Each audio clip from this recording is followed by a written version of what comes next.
Everybody, you are listening to the History Boys. As usual, I am Christopher Wheaton, and I am sitting here virtually today next to my good friend Tyler Armentrout. I'm here doing my thing, and I'm ready to go. I've been preparing for this for a long time. I've been listening to a lot of, not just the topic of the day, and we can get into that, but I've been listening to a lot of the music of the time. I listened to Fur Release on the car ride here from the corner store a block from here. I heard like and then I pulled into my place. Yeah, but I have an energy drink. Car ride. Yeah, is that a short drive? Is that a disco guy? Yeah, is that like the Bee Gees? No, you're thinking of Boney M. I don't know what the fuck you're talking about. I don't know. And I, of course, am Jerry Nash, your humble history boy. As always, thank you so much for listening. And today, friends, I have a subject that I've wanted to get to for a long time that I'm very excited about. Joining us, because Mr. Zakmek is not here, and frankly, we need somebody here with some sort of musical knowledge for this episode, because most of this shit is sort of over my head. So, we've invited the multi-talented Aaron Weed to be on the show with us. Yes, hello. Thank you for having me.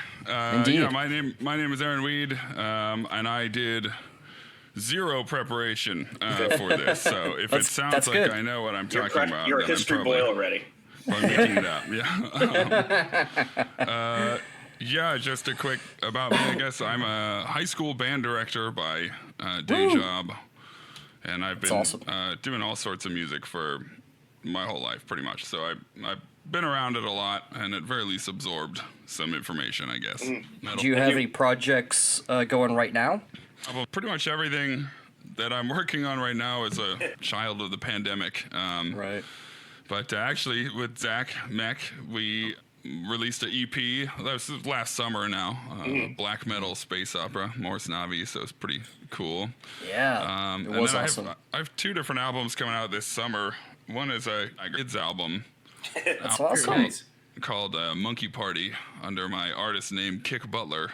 Oh, that's nice. I like that. That's great. I actually wrote that during the pandemic, and I'm just now getting it out there. But and then the other is a more kind of serious project of like very 80s inspired synthwave music called King Cyber Tiger. And that is an album called From the Neon Dimension, coming out in June, so that'll be cool. Yeah, definitely send us some links, and we'll make sure that we will participate in the shameless plugs, and definitely I'll have to take a look at that kid's album, because my kid is he's pretty into music, so yeah, more than we are, the rest of us.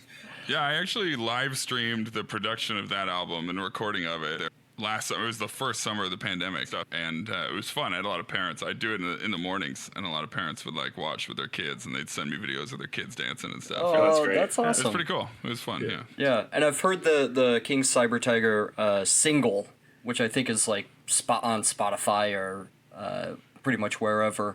Yeah, I got two on Spotify right now, and I feel like compared to a lot of the stuff that I have ready to come out, and they're only okay. The ones that are out there, I'm pretty. I don't know. On stuff I dug it. I think everyone should check it out.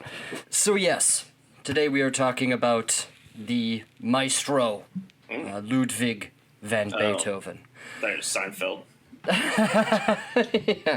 Just real quick, I just want to mention our sources for this episode. My main sources, two I have by Robert Greenberg. He is a doctor of music. He's a composer as well. He has two different lectures about lecture series about Beethoven. Both of those are fantastic. There's a book by Jan Swafford, just simply called Beethoven. It's probably the most comprehensive book on Beethoven. It's quite the tome, but if you want to know every scrap of detail about Beethoven, that's the book for you.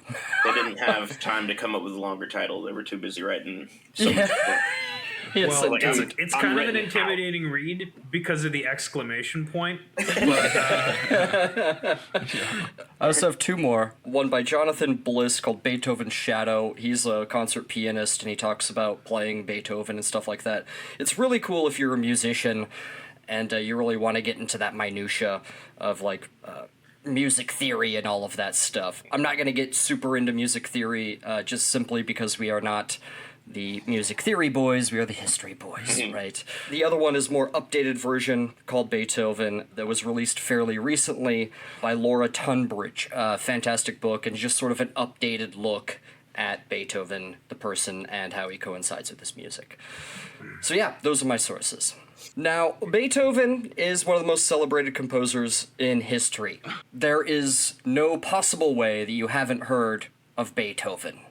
So before we get into this, I just want to know your thoughts on Beethoven as just to begin, and then we'll move forward. If I may, I'd like to say that I've been waiting for this episode forever. Mostly because, I've been into Beethoven since I was a kid. I loved the way that him and Charles Grodin interacted on set and all of his hijinks and shenanigans. A young David Duchovny, he gets dragged all around the yard by him, and just a great movie. Had a great time watching it. Even the sequels are great, but I'm a pretty hardcore fan, so that's my experience with it. I can't believe I didn't even think to go there. I've always been a big fan of how he rolls over. Yeah, right. And, Was the song written for the movie, or was there another dog named Beethoven? No, I'm genuinely curious because Roll Over Beethoven was a Chuck Berry song, right? Originally. Yeah. And I'm pretty sure, I don't remember the content of that song, but I'm pretty sure it was him saying, like, move over old time music. This is the new stuff, But I've never thought about this until right now. I legitimately wonder if the people who made those movies, like, misunderstood the Chuck Berry song and thought it was about a dog named Beethoven. That is an absolute possibility. Or it's like one of those things where you kind of you build it from you build off a really dumb idea to make it fit your is the Chuck Berry song about a dog? What if there was a movie about a dog named Beethoven? What would that be like? And then they just ran with it because they're like, we could put that song in the trailer. Yeah, you could put the song in the trailer, and like that's the whole that's where it all came from. 5 of those movies, right? Oh god, yeah, staggering amount probably. I remember seeing sequels of them in the theater. I feel like 3. There was 3. There's probably a 4th outlier that was like straight to DVD. They had to have made 5. They had to have. Because so then you can call it Beethoven's 5th, Yeah, then you call the 5th one Beethoven's 5th, and it's like sums it up, and he probably, I'd imagine he dies at the end because he was like a Saint Bernard. They don't live a super long time. Yeah, they're really bigger. Yeah, unfortunately, the bigger the dog. We got to crank out 5 of these guys because he does not have a lot of time. And he's super old in that one. Yeah, it's the most tragic of the Beethovens. Yeah, it's an interesting take. Tone really changed that one. It's also a sequel to Weekend at Bernie's. Oh God. All right. Beethoven isn't just celebrated because he thought outside of the box when it came to music for the time. Everybody did that of their generation, you know what I mean? But he took the box and he fucking destroyed it. You know what I mean? Fuck this box. Yeah, and he kicked the door open and paved the way for modern music in the sense that music would begin to convey deep and complex emotions rather than just be pleasing to listen to. Mm-hmm. Yeah. Or dedicated to God, or in the glory of some monarch or high nobility, right? Yeah, it's at that point in time, wasn't music kind of like anybody who could play an instrument could make music, but like music at that level is kind of a rich person's game, you know? Well, yeah, you get patrons that like pay a bunch of money for like a guy to write music, and then like he plays it for you at parties, you give concerts, things like that, you know what I mean? And it's usually reserved pretty much up until this time for the upper crust of society. Mm-hmm. If we're going to talk about it, so like the musical time periods are much more defined by like socioeconomic like class and status than we really pay attention to. When I teach a loose like high school level music history thing, very surface. Mm-hmm. It's not like in depth like I got in college or anything. And we talk about like the Middle Ages, right? And then the Renaissance is really marked by what we call the rise of the merchant class, right? Where you had these like essentially aristocratic merchants who finally money-wise could rival the church and could like, you know, pay to hire musicians and like you're saying, right? And that was really like the Renaissance. And then the Baroque era is where we usually mark that by, we say that's the rise of the middle class. And that's guys who could afford to go. That's when we start seeing the first public concert halls and first public opera houses really early on. And you it know, was called and this that. kind of stuff. It was called that because you could listen to music even if you were Baroque. Even if you were Baroque, yeah. Hey man, if it first is one to come Baroque, up with don't that fix joke. it. Yeah. Yeah, there you go. No, that's literally true. That's why it's called now. And then really the classical era though is the first time that we see any composers be able to kind of exist without patrons. Because now the middle class has been able to support them so long that they're able to just be like celebrities. They still obviously just, I mean, like there are today, there were still composers that get hired by people and were patronized by, you know, in the good way, by, you know, people and all that. But you know, and you know, that's like Haydn, right? Haydn, it was his job, you know. So he just pumped out tons and tons and tons of music. As like Beethoven, Mozart, etc. just kind of wrote what they wanted to. Right. Beethoven didn't have to slum it like No. Mozart had to, you know, because Beethoven did have patrons that took care of his bills and shit, and like would give him money so he could focus on music, right? Mozart struggled most of his life to keep his patrons. You know, Bach always had, you know, he had his own thing. That's a story for a different day. You know, Haydn worked almost all of his life with one patron. You know what I mean? It's like Danny Elfman. Just like Danny Elfman. Yeah. I was going to say that's in my notes actually. Oh. Yeah, nice. Haydn, just like Danny Elfman.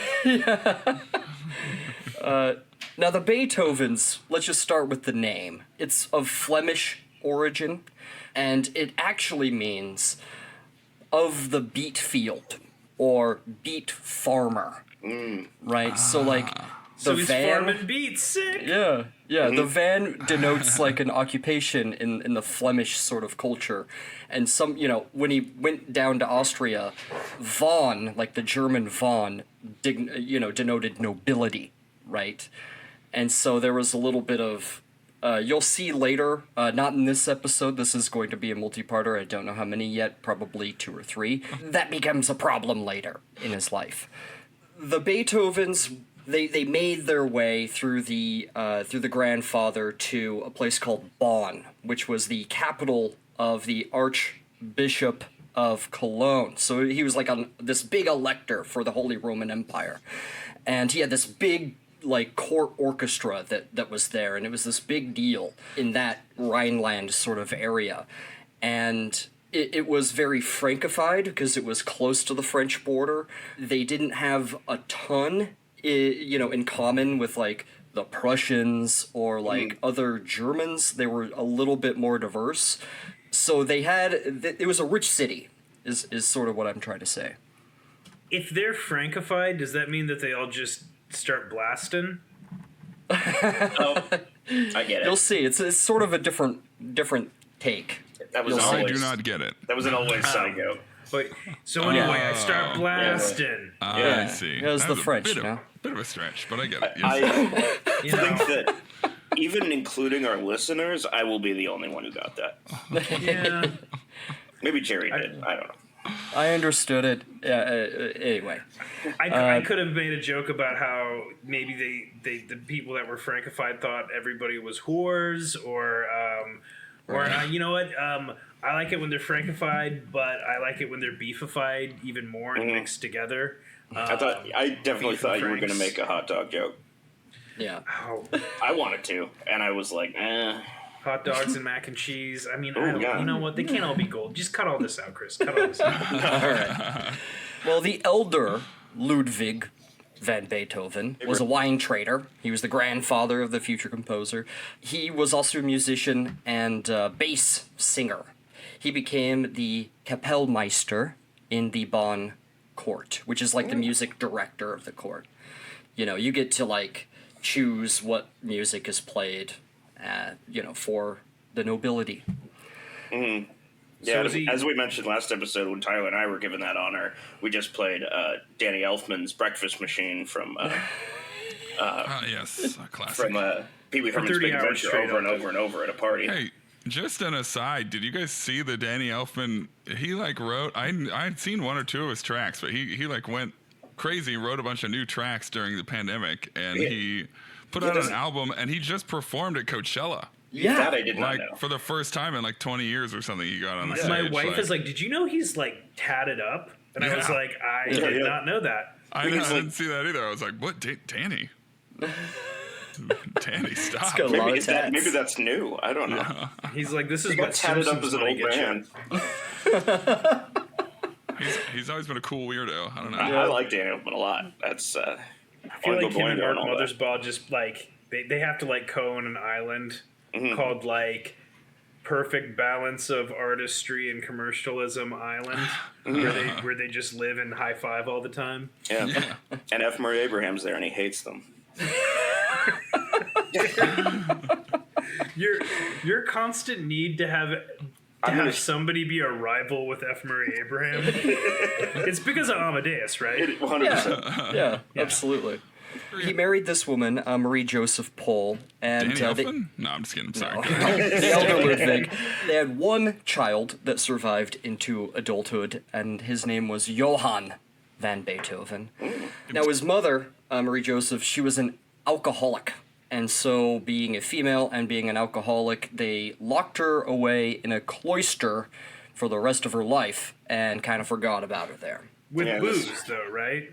No, it's a cloister, so you're hanging around nuns all day. They're not animals, yeah. Well, apparently they are animals.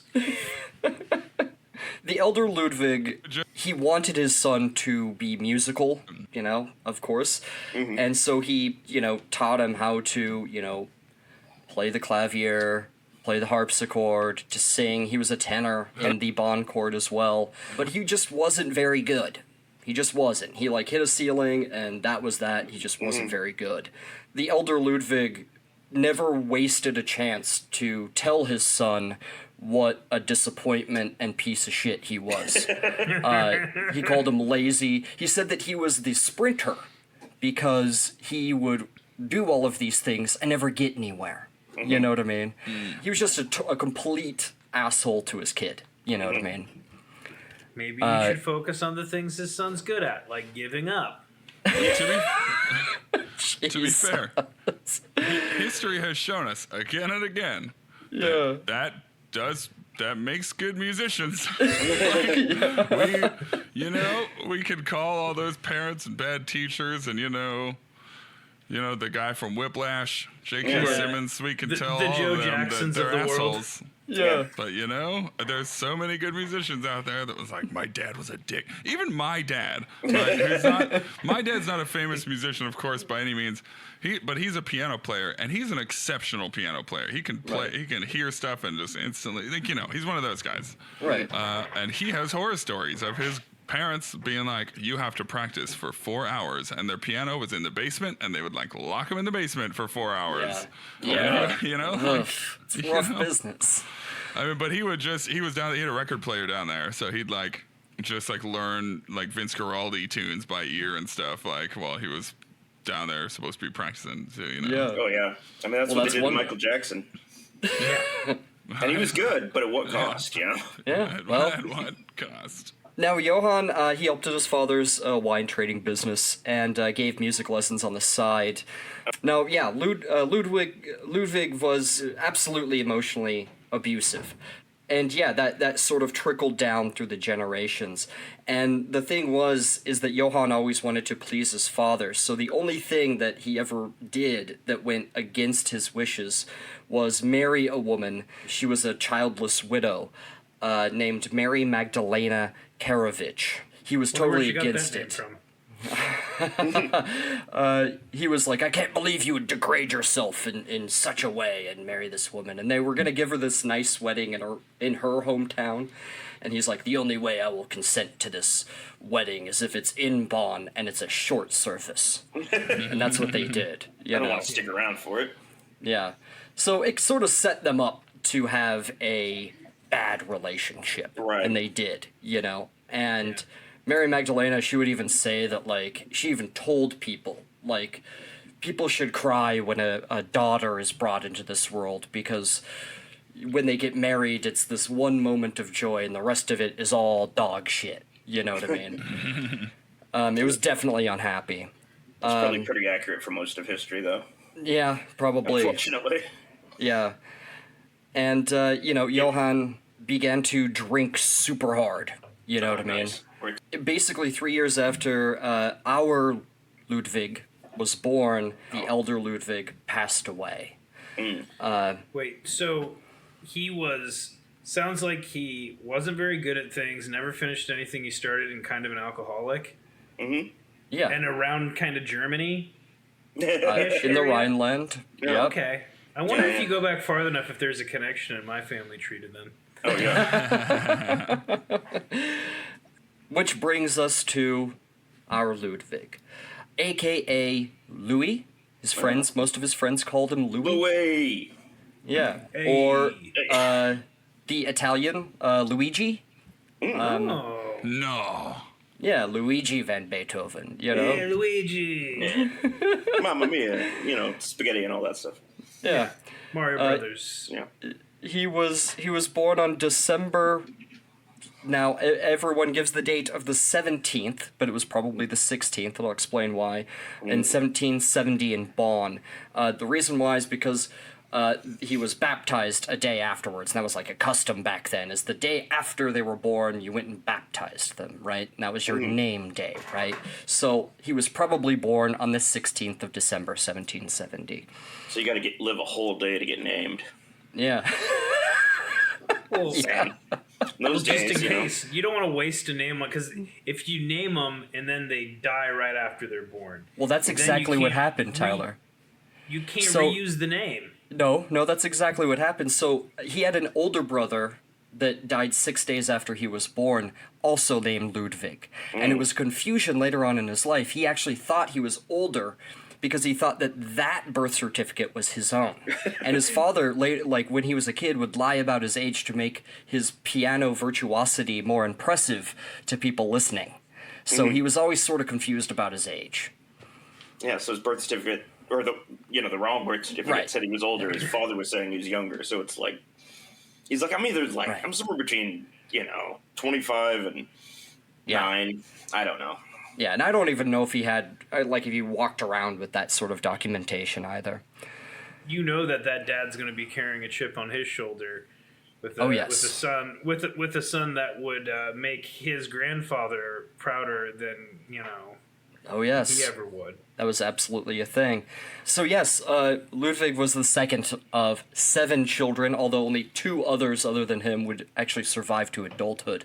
So he had 2 brothers. And that was Caspar Anton Karl van Beethoven, and there was Nicholas Johann van Beethoven, Johann being the youngest. So there was Caspar Karl and Johann. Okay. Right? And then all the doubles that didn't make it. Yeah, pretty much. Well, originally it was Casper and Carl, but Carl didn't make it, so they They just put them together. Casper Carl. There you go. Like, we came up with a lot of names, and we're going to use them, goddammit. Yeah. It's about an economy of names. Yeah. And at this time, it was big news. It was current events that, Mozart was a teenager, and he'd been this big child prodigy and stuff. And, the Beethovens being sort of a musical family, Johann saw dollar signs, in his own kid. So he showed an aptitude for music, but he constantly drilled him. And, like what you're saying, like locking him in rooms, he definitely did that. Only it was way worse. They would lock him in the cellar if he didn't want to play. He would beat him to play and beat him when he wanted to not play.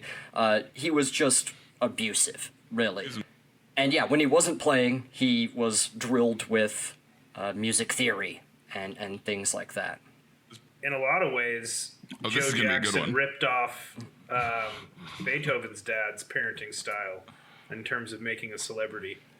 Yeah, but there could only be one Mozart, right? and Johann was no Leopold, you know. Yeah.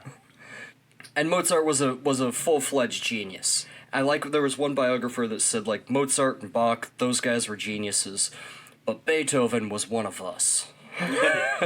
Like, all of his genius came from this horrific upbringing, you know what I mean?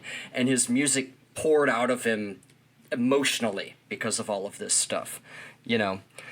So his father started giving him lessons on the clavichord, because the piano, actually, Beethoven's generation would be like the first generation to actually play the piano. And the pianos of the day were these rickety, super breakable pieces, instruments. Full of booby traps. Yeah, and they didn't have... I mean, that was something else I was going to mention, too, that just really, like, defines a lot of the classical era and moving forward.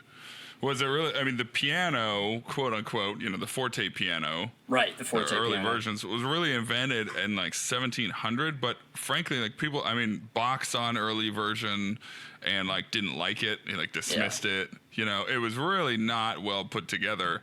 Yeah. And it really isn't until like 1790 or so, so when Beethoven would have been like in his 20s, that we start to not only see the design finally kind of get actually modernized in a way that is usable, also like it becomes more readily available. Right. You know, and shortly after with the Industrial Revolution, we see the cast iron, you know, forming of the thing. What do you call it? Not the soundboard, the harp. You know, the part that actually holds the strings. So it's way more solid. It's way cheaper to make. Way faster to make. You know, and they start able to actually produce these things. So not only could these classical composers like write on pianos and use them that way, but they could make a legitimate living. And we see this more definitely in the Romantic era with guys like Liszt and Chopin and whatnot, but they could make a living just writing and selling piano music because people wanted music to play at home. So they just buying, you know, sheet music. So it's the piano is like a big definitive moment in like music history. And it was right there, right as Beethoven is like kind of coming into his own as a, you know, as a young man. Indeed. As it were. Indeed.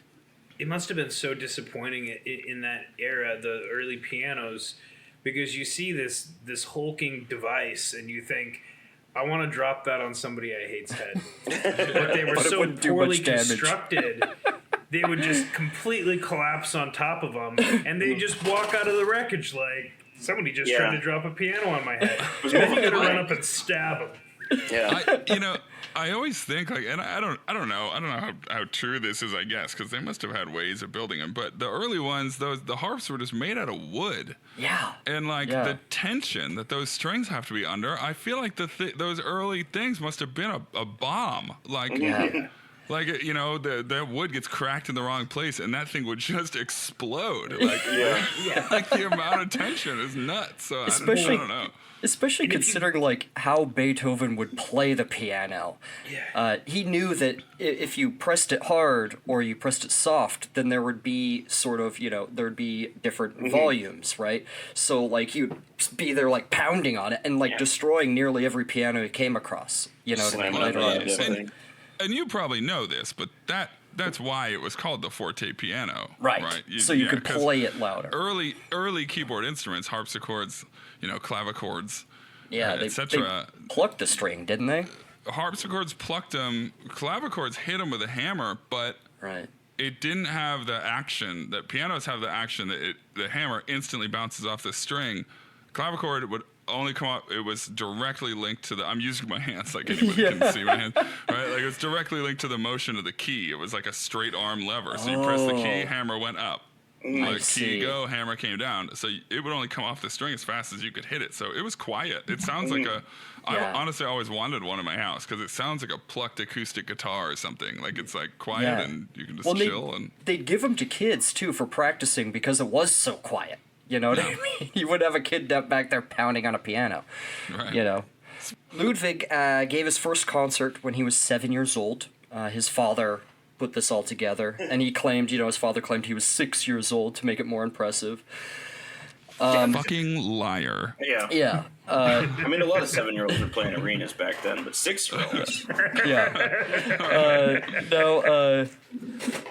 The odd thing, though, is that, with Johann's drinking and carousing, as it were, he'd go around and he would actually brag to anyone who would listen about his, virtuosic son.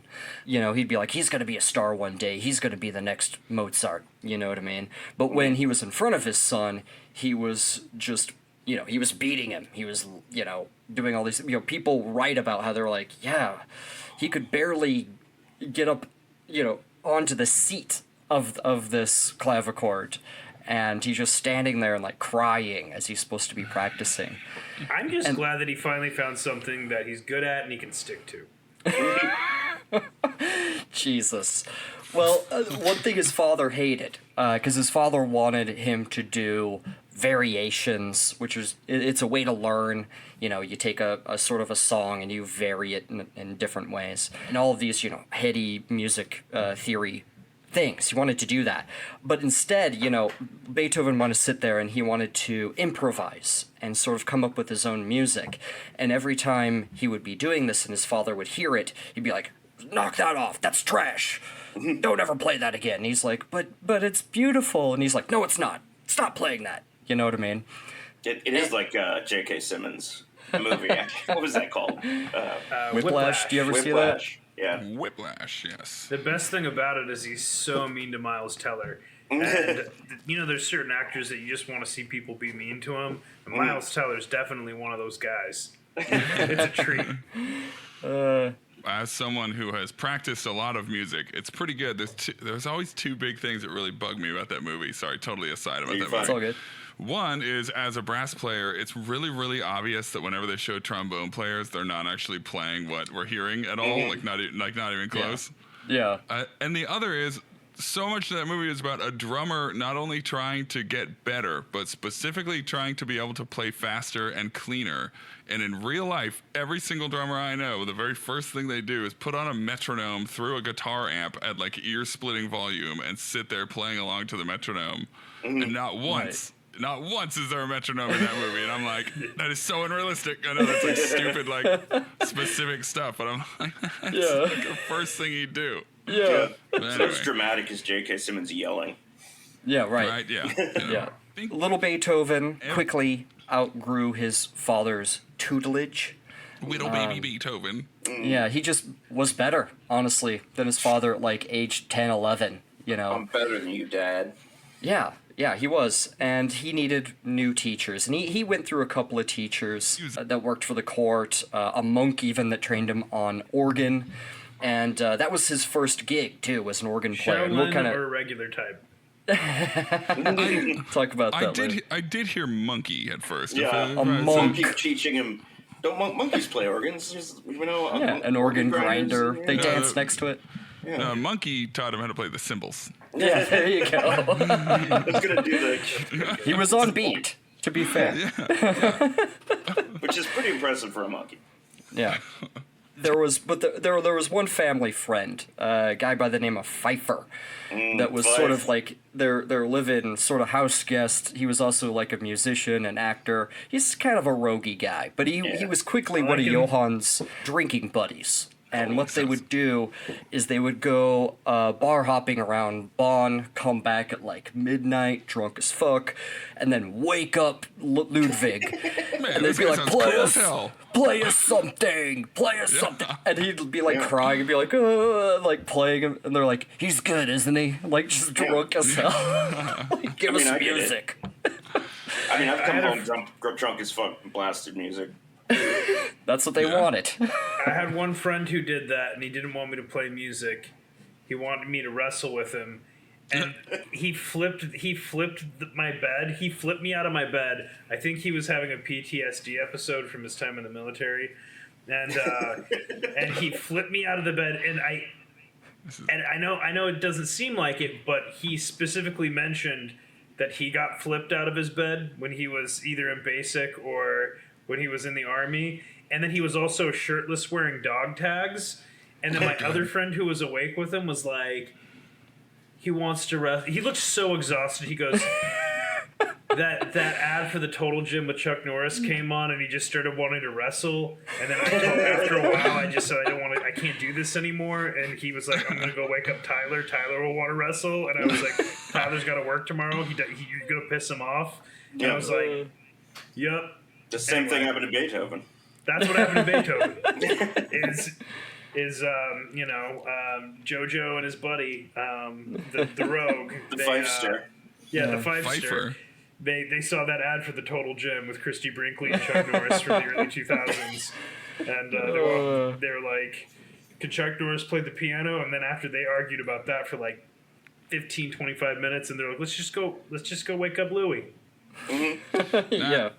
Now, Chris, you saying that, you've done that come home drunk and, like, blasted music. That's, like, something that, whenever you talk about music history, something that is so, so hard for us to, like, we can kind of remember it, but to really conceptualize is for how long of human history, right, up until, like, 100 years ago, right, the only possible way to hear music at all was if somebody played it for you. Right, exactly. Was live music. So, like, Pfeiffer, who sounds cool as hell, like, he came home from the bar, wanted to bop some tunes, man. He was like, bro, play some piano, let's go. And he'd dance around and be like, yo, my friend Beethoven rips ass at piano. Look at this.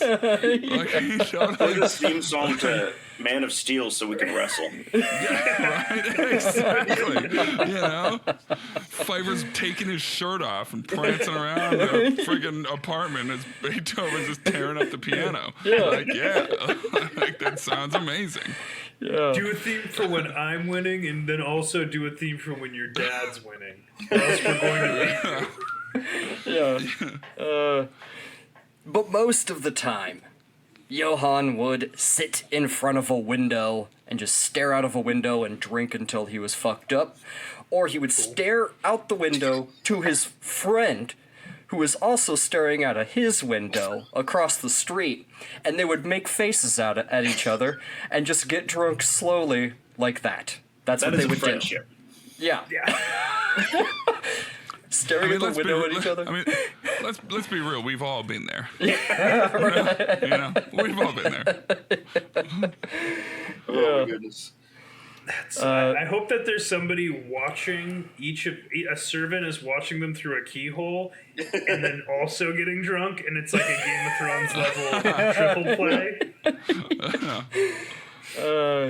And the thing is that the Beethovens, they rented the ground floor of this building, right? And a family by the name of the Fishers, they owned the whole building, and they rented from them. They had the rest of the building, so they kind of grew up with the Fishers, right? The Beethoven boys did.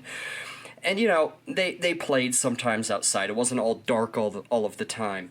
But with this treatment, little Ludwig became a loner and retreated into himself. And what happened was, like, he was not a good student, never really learned math, especially multiplication, terrible with it. He understood music and almost nothing else. He didn't understand how to interact with people or anything like that. He was even written about making fun of one of the Fisher boys because the father was this baker, this renowned baker in Bonn. And they'd be like, Fisher, your dad is a fisherman. And he's gonna come home smelling like fish, and when you get old, you're gonna be a fisherman. And he's like, no, I'm not. I'm gonna grow up to be a baker. And, like, it was this whole thing. It was big enough to write about, and I was like, wow, he really roasted him. That's right. That was the sickest burn of the time. It really showed the genius of the young Ludwig.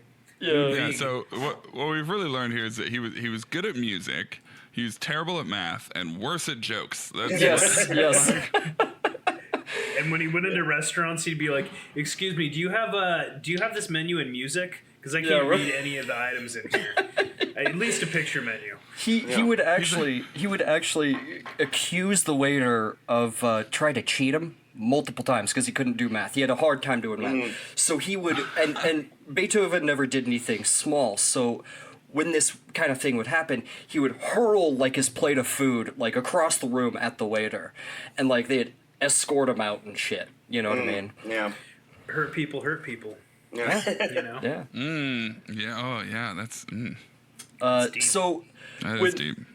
when Beethoven entered his teens, he got a job for the court. He was actually at first he was a backup organ player. Damn it! I thought you were gonna say dancer. No, organ player. His first starting gig was at the 6 a.m. mass, right? So, but he got to wear this uniform with a wig and a hat and a sword and all this stuff, So he felt pretty, He felt pretty. cool. Yeah, he felt pretty for sure. For the first time ever. For the first time ever. Yeah. And something that a lot of biographers point to with Beethoven and how he sort of treated the piano and stuff is that he wanted more out of the piano because his first gig was with that powerful organ, playing those Bach fugues, you know what I mean? And just the sound of that organ, he just wanted that power, you know what I mean? And it was hard to achieve with the instruments at the time. I think a lot of our first gigs were with a powerful organ.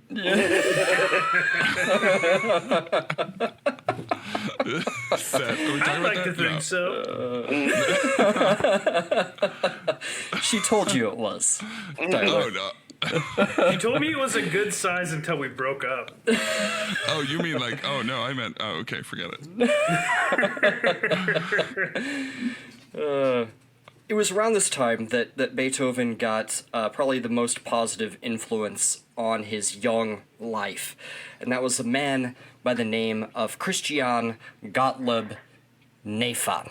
And Neefe was a man of the Enlightenment. You know what I mean? He was into all of the Aufklärung, the German Enlightenment, which is a lot different than the American and the English Enlightenment, where they want a full egalite, right? Whereas the German Enlightenment kind of depends on a benevolent despot, right? There has to be some king that is enlightened that rules over you.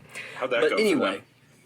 Yeah, not well. But it didn't go well with the others as well. Yeah. So That's not crazy. That's that's fucking Plato's Republic philosopher king. yeah, it's really not that crazy. And Anakin Skywalker. But when people say he was a It man of shows the him. Enlightenment, he was a revolutionary, it's no, Beethoven was an Aufklärer. He was German Enlightenment. A little different. Anyway, Neefe was a member of the Illuminati, Cool. which was just a wing of the Masons, the Masonic So much things. adrenochrome in the basement of a pizza place. Yeah, there were just groups that wanted Enlightenment ideals implemented in government. They were dissolved because Europe didn't want the Enlightenment spreading.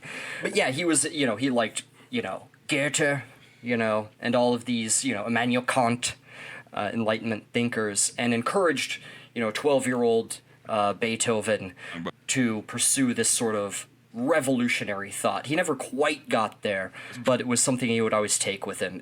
People even called him a Republican, he wanted a republic, like what the French were doing, because it was around this time that the French are starting to pop off. And it was around this time as well that his first work was published. Neefe actually helped him publish this. There were just 9 variations in C minor for piano, which would become an important key for Beethoven moving forward. But yeah, it was sort of forgotten for a long time as well until people dug it up after he was dead. And yeah, he formed a lot of these early ideas about music, the shape of music, going up and then down, and using bum, bum, bum, bum, bum, bum, bum, bum, and he was learning all of this from Neefe, studying Bach, and Beethoven's favorite composer by far was Johann Sebastian Bach. Never a note wasted. And, among that Enlightenment thought, if something was difficult, then it was good. It was morally, spiritually, emotionally good for you to do. You know what I mean? Like medicine. I guess. It's if it's better. Is that what you're going for? Or like puzzles. a cold shower. Yeah. There's those guys online that want you to take the cold showers because the proteins. I would say people that play Dark Souls, they I get was some actually going to say play form. games on the hardest difficulty. Yeah, you get Yes, some yes, form yes. of accomplishment out of that. Okay, I stand corrected. Yeah, it was about Dark Souls, Tyler.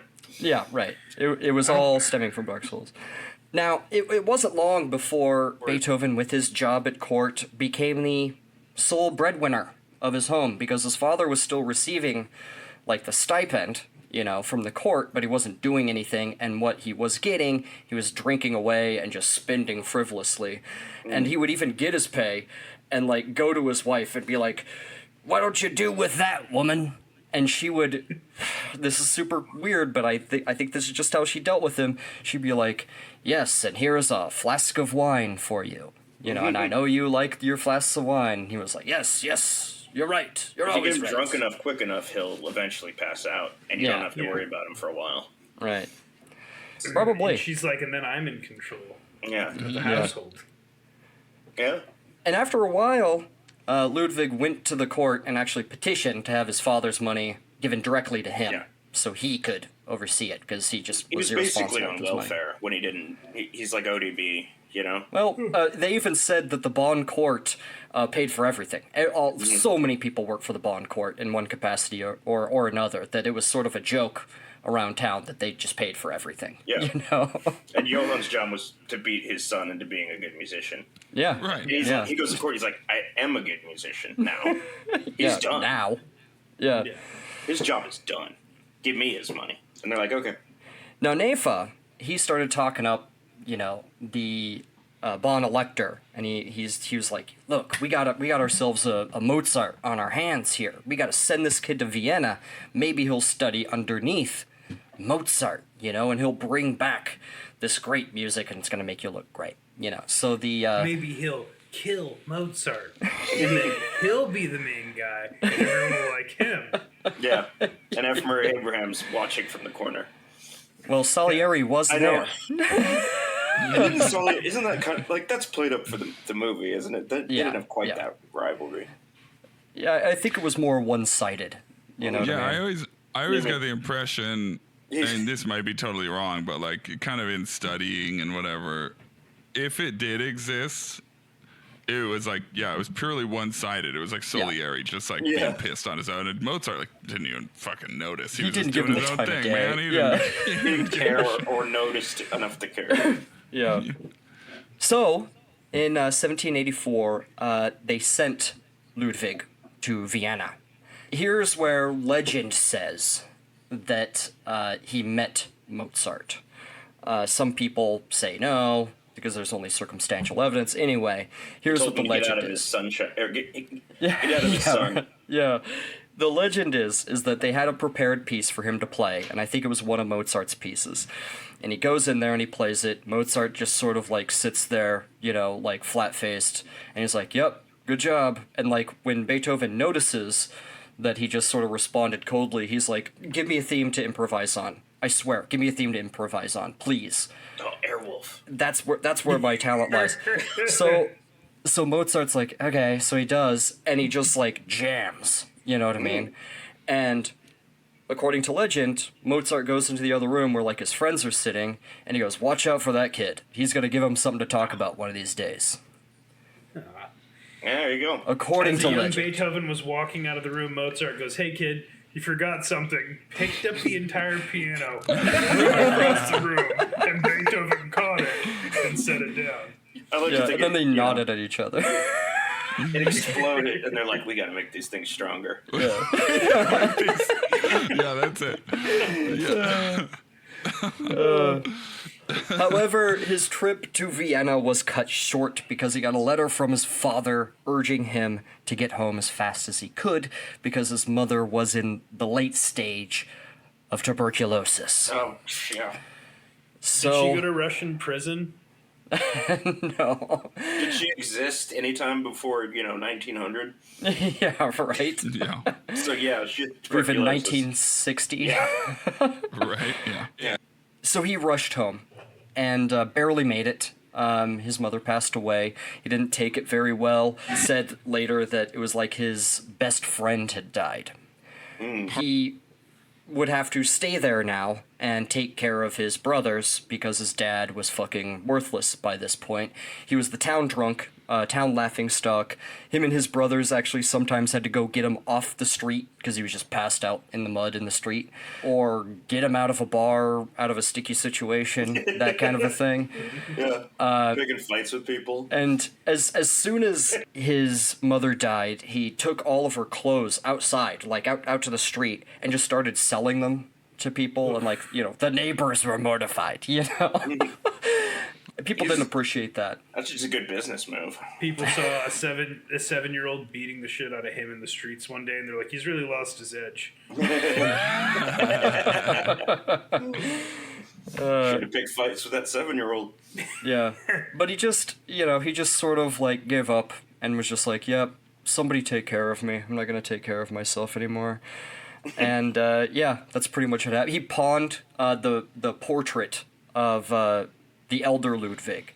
And so the younger Ludwig went and purchased it and actually carried it with him for the rest of his life. And he venerated his grandfather. He never knew his grandfather, but he venerated his grandfather and said, you know, this man was a man, you know, and which must have pissed his father off because that was the guy that abused him, you know. Yeah. So I like how you said that his dad said, I need someone to take care of me because I can't take care of myself anymore. As if there was a point in time where he was like, you know, pulling his weight around the place, you know? Yeah.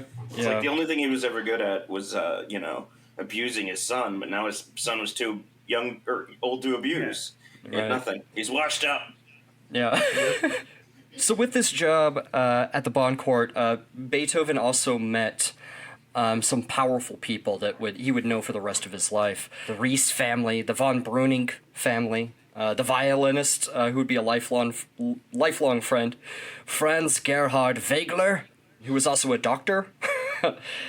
Just some other well-known families that would patronize him, and then they would tell other nobles about him, so he could like kind of play a bunch of different ones and get a bunch of money for himself and never tell each one how much he was making, right? For a while, it was a sweet gig. Yeah. That didn't stop Beethoven from having, you know, a rough manner about him. He was cantankerous.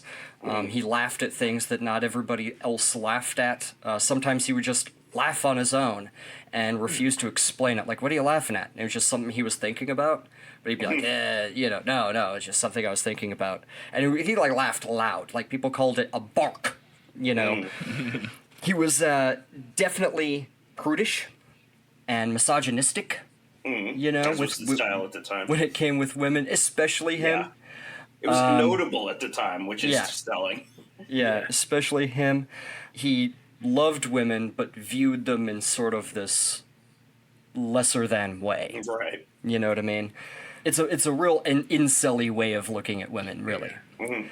He did have some higher education. Nefa, in fact, encouraged him to meet with Kant. He never did.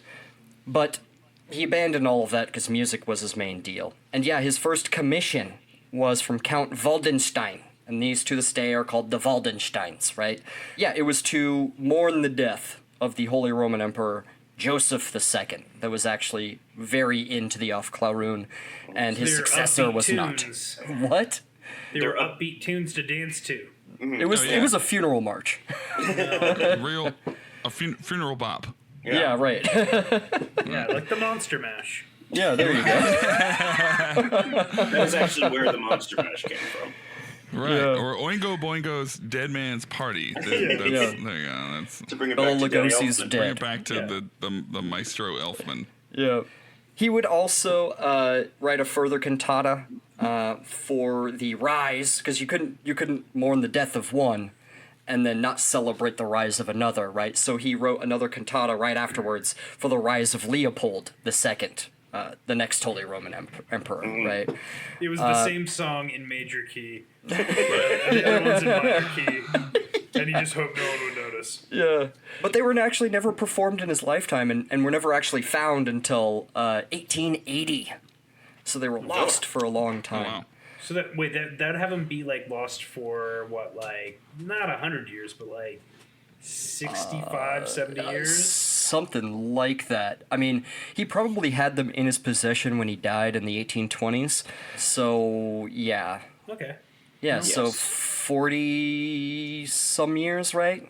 40, That's 50. crazy. Yeah. That's like that Wu-Tang album that Martin Shkreli bought. Oh yeah. It's just like It's just that. like that. Yeah. It's just like that. And I think actually Martin Shkreli also bought the Beethoven things. Yeah. The Waldenstein. Yeah, he bought the Waldensteins. Ludwig was introduced at court by the now famous, he was the most famous composer, definitely in Austria, Joseph Haydn, who we were talking about earlier. And he was on, like, the crest of his wave. This was the most famous he would ever be. He was on his way... Peaking. Yeah, he was on his way to England, and he would see massive success in England. He would even write these seminal songs for the English, but that's a story for a different day. Anyway, they met in Bonn. He played for Haydn and impressed him, and when Haydn came back through, like a year and a half later, he saw him again, and he petitioned the court at Bonn. He's like, let me take this kid with me to Vienna, and I'm going to train him. Like, the master Haydn will train him. And they were like, well, you know, the last time he went to Vienna, he only came back with debts. Like, they didn't believe in him at all, you know. But Haydn, like, convinced them, you know. I'll train the boy. Yeah. Yeah. Yeah. Yeah. So on their way to the capital of music in Europe, Vienna, they passed soldiers going to meet Napoleon and his French army that were actually going to take Bonn, which is something nice. they did do. Yeah. And, like, all of hey, these, guys. like... Yeah, like, all these crazy, like, historical events that were pivotal that are, you know, late 18th century, early 19th century, he was pretty much alive for, like, almost It's like all of Forrest Gump. Napoleon's life. Yeah. Yeah, I mean, it's something that didn't click with me until college when I was like studying Yeah. music history. Because you know, you hear about Beethoven and Mozart and these guys, you always think about that being like long to really Right. old music and whatever, and then you're like, wait a minute. You know, like America existed, like young Yeah. America was happening while Beethoven was writing and I music. was- You know, it's like Right. Yeah, I was gonna bring that up earlier when you know, Jerry brought up his birthday. You know, 6 years before American independence, Yeah. 1770, 1776. So it's Yeah. like that's crazy that those are kind of because you just think like that's old music. That's so Yeah. long ago. Beethoven's So- prime was the era of Napoleon. You know what I mean? Right. Yeah. Well, and in a way, it does lend something to the believability that Captain James T. Kirk would listen to the Beastie Boys in the Kelvin timeline. I'm just throwing that out there. A lot of people are like, "Hey, why would he listen to music from the 1990s in the 23rd century?"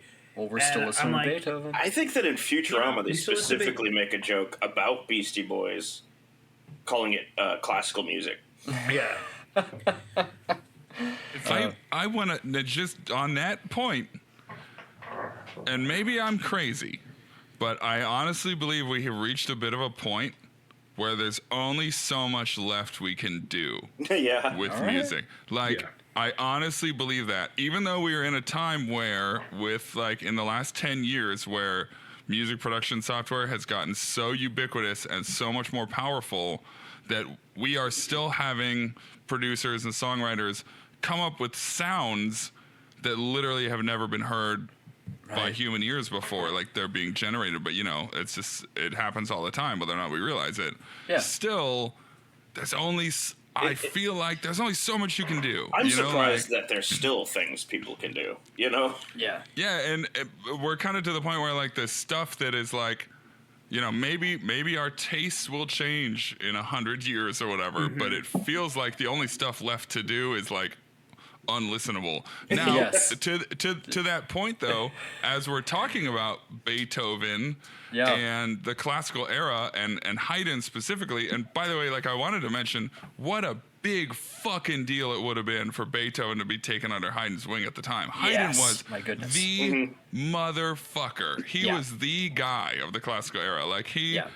his sound still, like when people study music history and music theory and they want to study the classical sound, it is Haydn. It was 100% him. He codified that sound and embodies it entirely. So my dog just shook in the background. So now, right as I'm making a cool point, you'll get it. That's you okay. You might get a few cat meows in the background as well.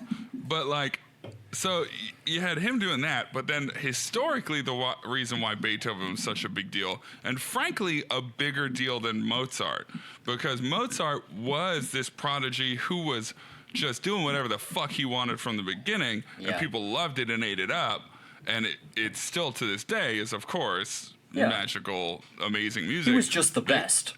Yeah, Beethoven like set a roadmap for all future composers, and I'm sure we'll get to this a little bit more when we start talking about his actual big music. But because he started so like in the rules, you know, and then he progressed slowly in a way that made it so future composers could say like, oh, you can do this and you can do it this way.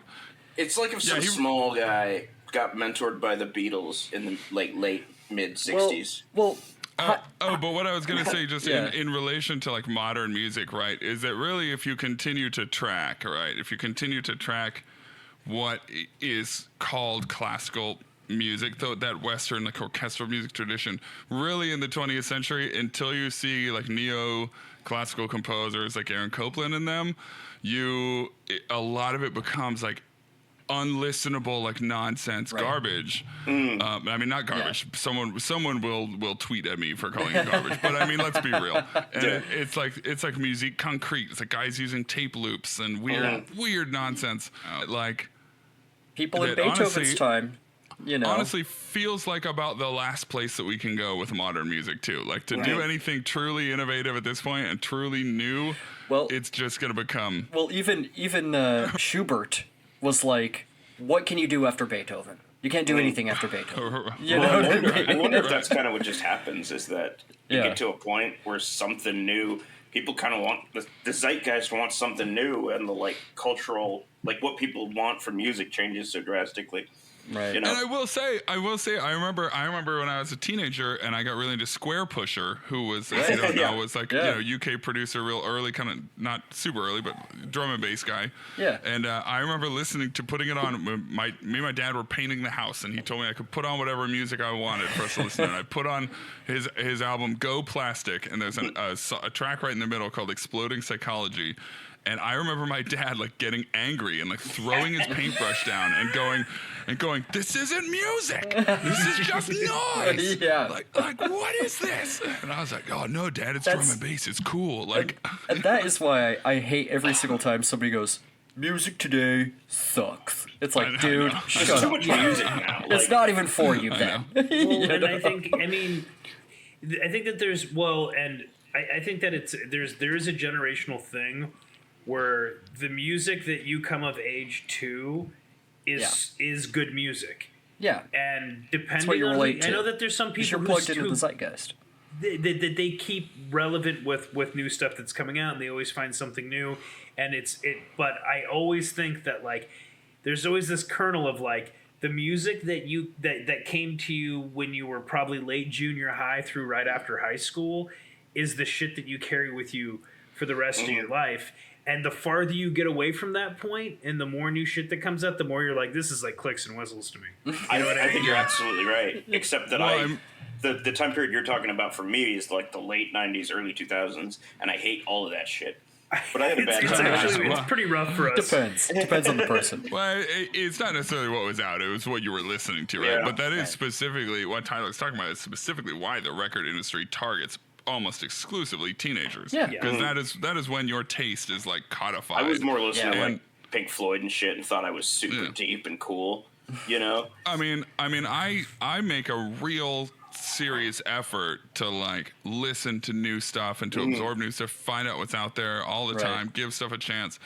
And I listen to a ton of stuff. I discover new artists constantly, but still, like when I have a chance to just like listen to whatever, 95% of the time it's an album that I know front to back and I have for 25 years or whatever, like it's something like that, or some new kind of music, or some new music that is very reminiscent of that kind of stuff. It's Totally. like my actual personal tastes have really not changed very much in all that time, despite this effort of being I think I've said on the podcast many times that I like the only kind of music I like is Tom Waits and Nick Cave.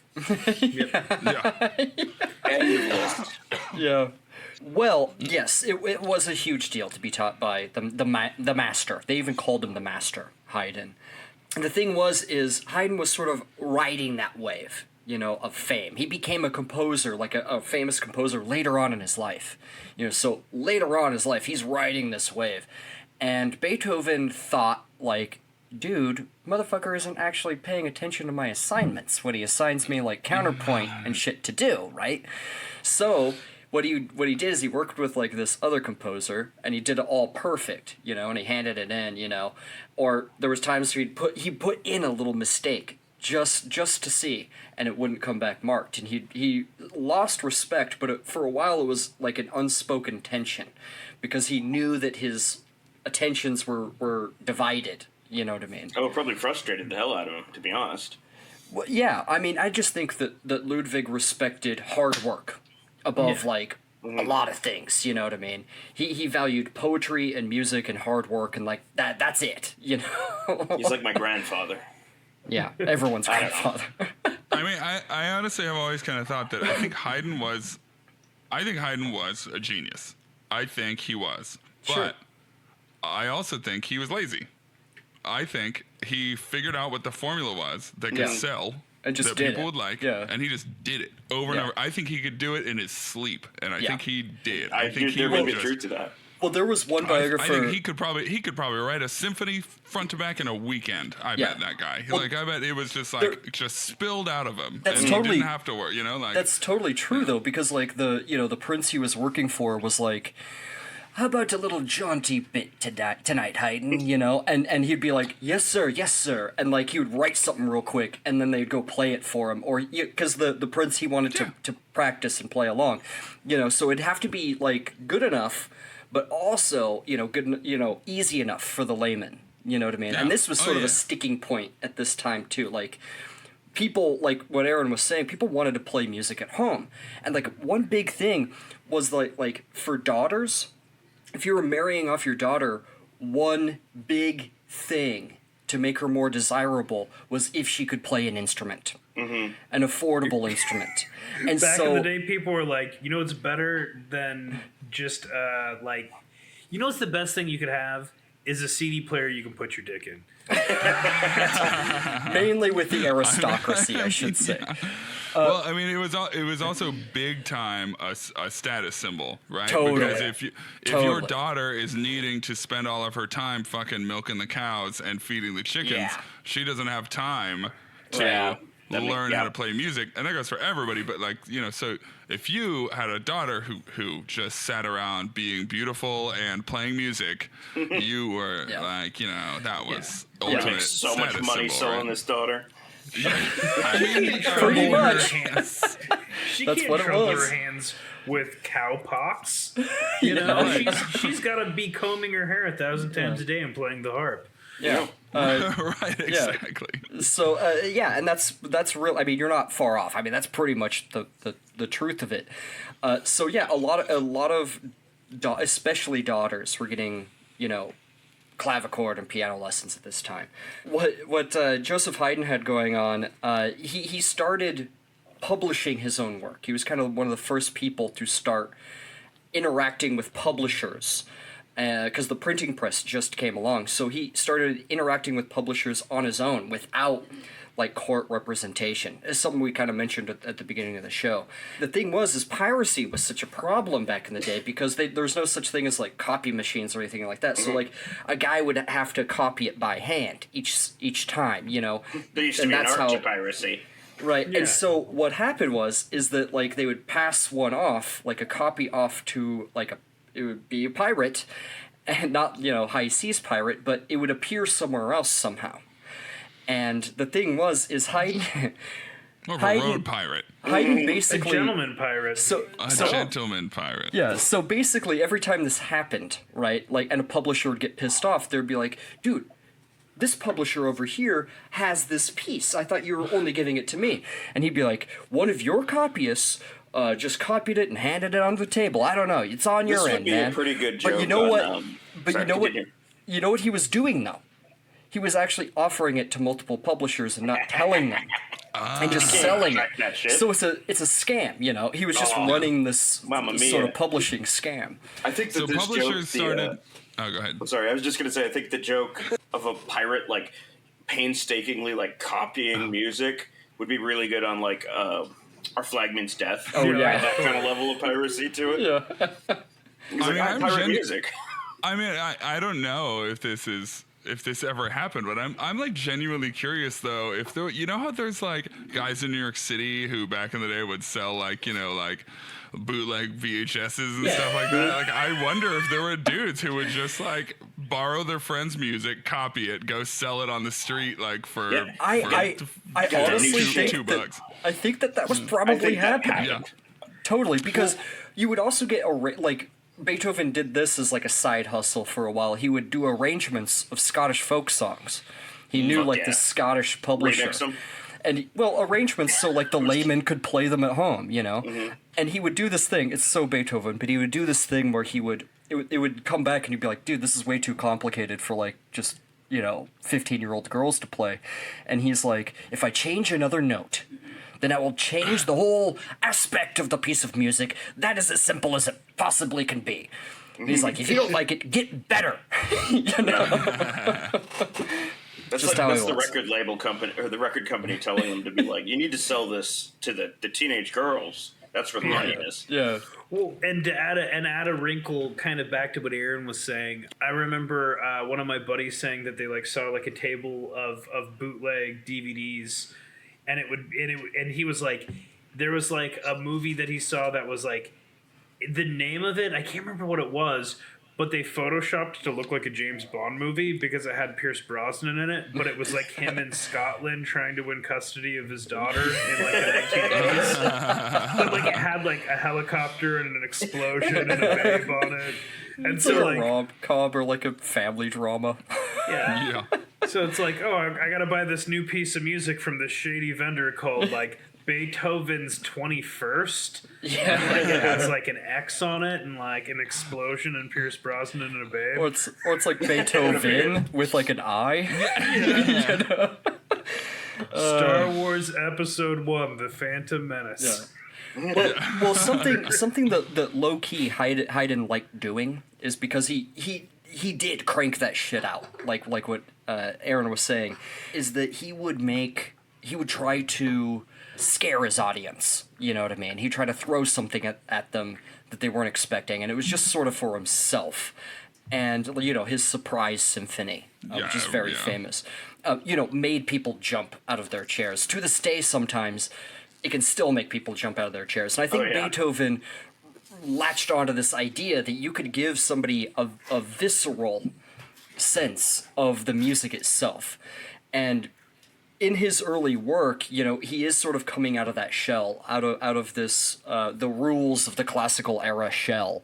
However, it is still very much marked by, Haydn and Mozart, for sure. They're still sort of in there, but the themes that he is using, you can tell he's building to something else.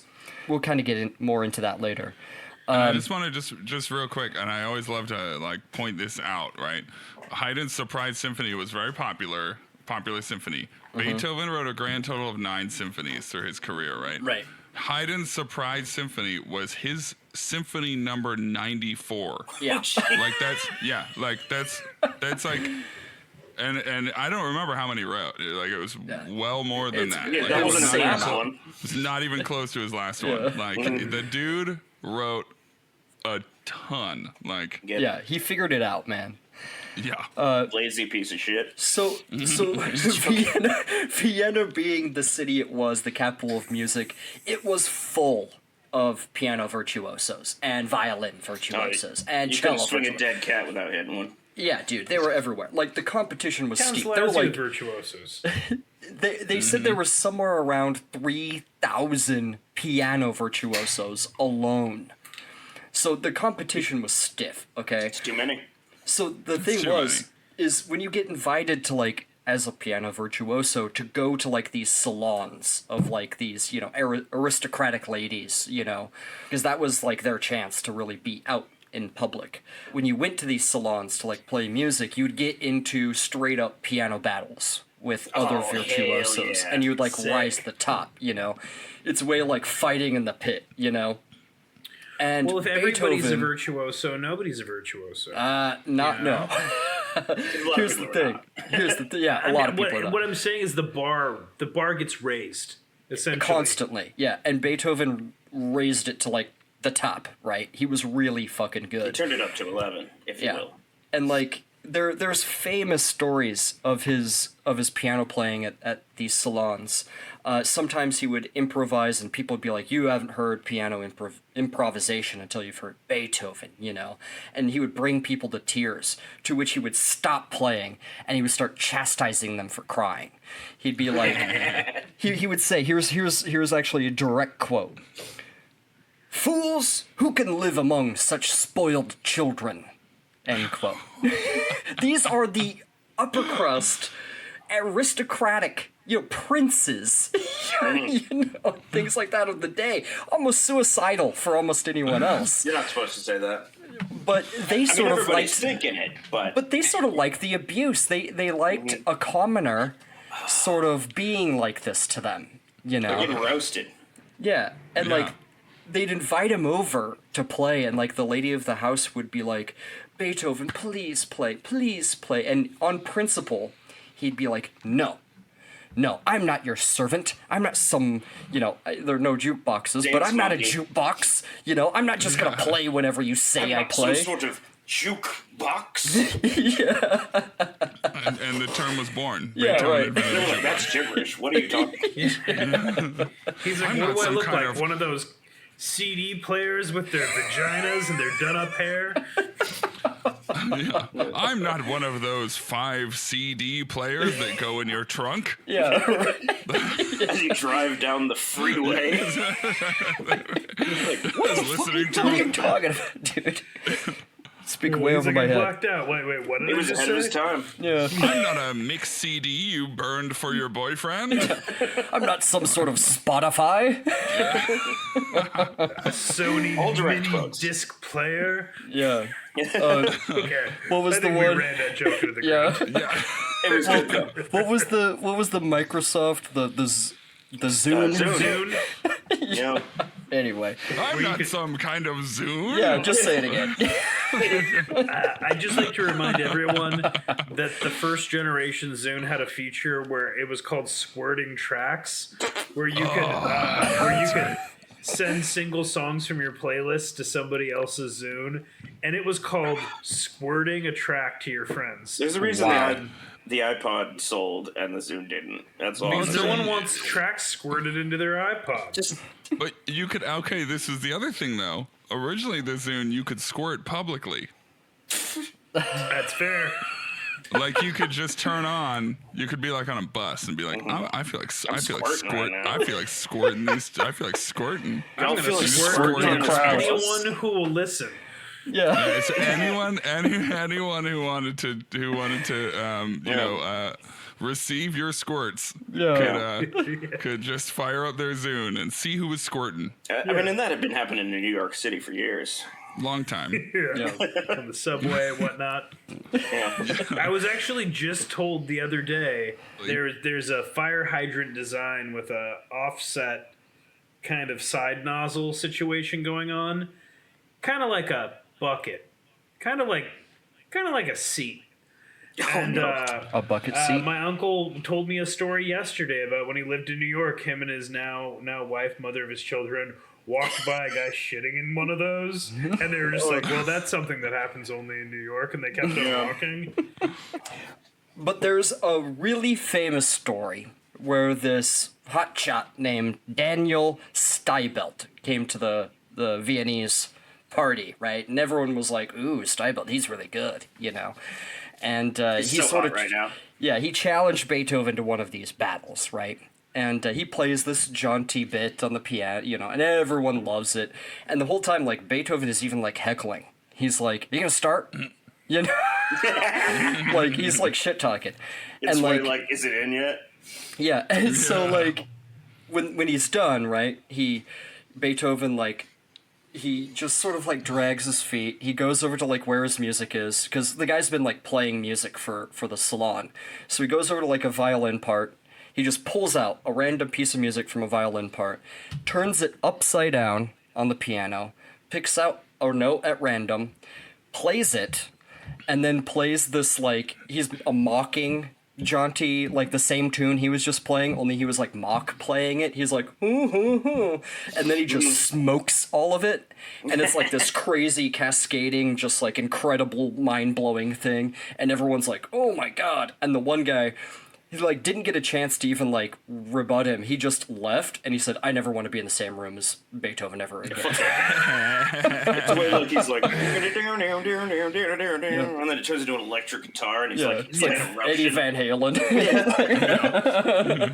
Well, and that's the story of how one man became the piano player at Chuck E. Cheese. Like, Right. it's a good gig if you can get it. Now Beethoven, he would live in Vienna for the rest of his life, although he outwardly detested the Viennese. He did not like the Viennese. He said in almost all of his correspondence how little he cared for the Viennese. He was a shabby dresser. He walked around with greasy hair, holes in his clothes, things like this. He didn't care. He was a slob. His room was covered in papers because the ink was drying, right? And he had to leave it to dry. There was like unempty chamber pots underneath the piano. It's actually a myth that even as he lost his hearing, that he cut the legs off of the piano to hear the vibrations through the floor. That's a myth. One guy said that he saw a piano without the legs sitting on the floor. That could have just been the mess, honestly, sitting around Beethoven's place. It was a mess all the time, and he didn't seem to care, They got him servants later, and he went through servants really quick. He would, like, throw shit at them when they fucked up and, like, call them worthless, accuse them of poisoning him sometimes. Yeah, he was just paranoid, cantankerous, just not a people person at all. He was not pleasant to be around most of the time. He had his circle of friends, but outside of that, he was almost unbearable. I mean, really, it's funny. It's funny though, because like I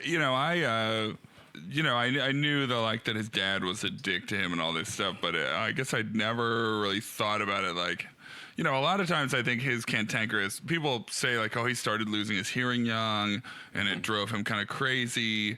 And, so he became this, like, kind of cantankerous recluse. But I think it's funny because it was Tyler saying it earlier where he said, hurt people hurt people. It's like, absolutely. I mean, that's hearing totally it all in this context, like, so quickly. It's like, I think the dude was just traumatized from abuse, to be honest. Like, absolutely. Absolutely. And, like, people say that, like, he went crazy and stuff when he started losing his hearing. I don't think he went crazy. I think he just couldn't hear the whole time. Yeah, he couldn't hear what like other people were saying. It led to misunderstandings. He would yell things. He would speak louder than normal. Yeah. And it would lead to social faux pas. So people thought he was crazy, but he wasn't. He was just losing his hearing, right? Yeah, he was always a dick, but now he's famous and a dick. Yeah, his particular condition was known at that time to drive people crazy. But anyway, we'll get there. We'll get there. If you guys ever want to talk about a musician, a composer going crazy, though, there is some great. You guys know who Maurice Ravel is? Yes. No. Oh my god, that dude. Yeah, that's a story for a different day. Yeah, it totally is a story for a different day. But scientists believe now that he actually had a degenerative brain disorder that causes obsession and repetition, like all this crazy stuff that like, it's nuts. It's super cool. But anyway. Yeah. And, people I'm going to feel so bad when we do that episode and I laugh too much. People are going to, people have, speculated, whether or not Beethoven was this or that or this or that. I'm going to avoid a certain amount of that. I'll leave a lot of that up to you.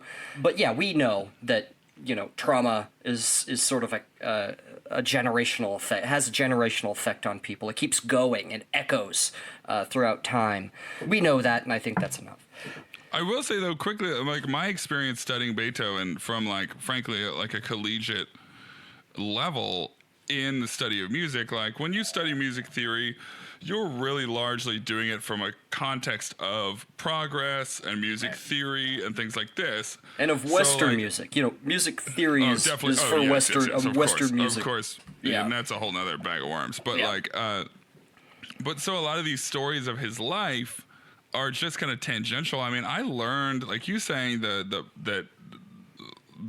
myth of him, cutting legs off his piano, like that's something I learned in like college, right? Like these are now myths that have shaped the story of these guys for years and years and years, because really, frankly, the facts of his life are less important, right? We're not studying his psychology in college. We're studying his music. Form and theory. So I mean, if you go to it's interesting, really. Yeah.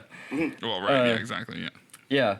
Now, it was shortly after he got to Vienna that his father died, but he never went back to Bonn.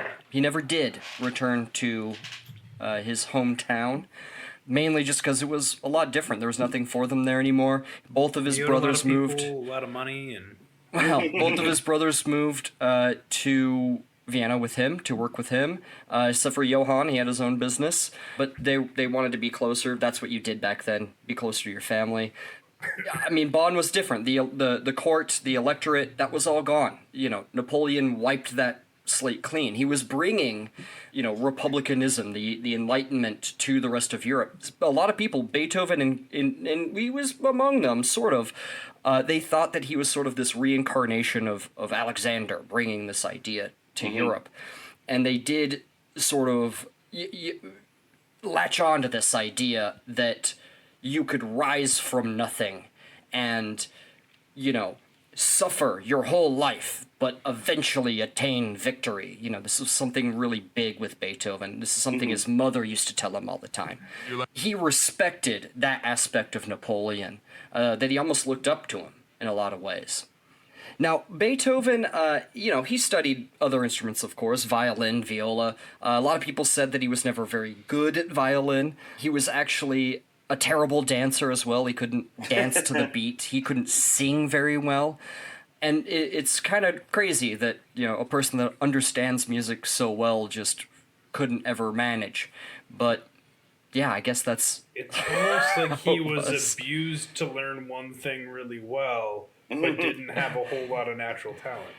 I think he had natural talent, for sure. But what was hammered into him was one thing. You know what I mean? Okay, fair enough. Yeah.